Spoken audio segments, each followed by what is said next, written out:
Well, the subject of today's hearing is indeed a very serious matter.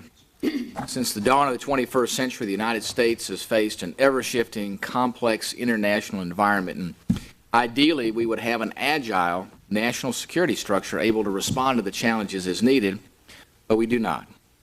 After all, the military services, via the jointness dictated by the Goldwater's-Nichols legislation, is able to task organize to meet almost any mission.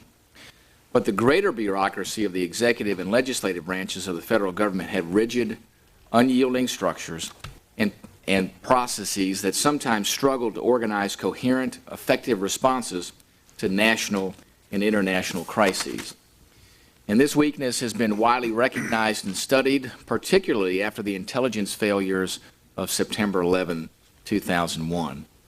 One outcome of that tragedy was the Intelligence Reform Act of 2004, which reorganized and better integrated the intelligence community.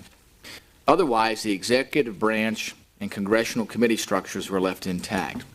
To be fair, designing the best system to reorganize the National Security Council and half the cabinet departments is no easy matter.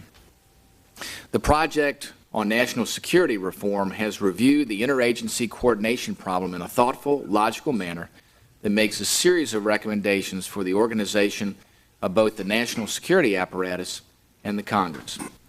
While we cannot single-handedly make these changes, we do have a responsibility to start the dialogue.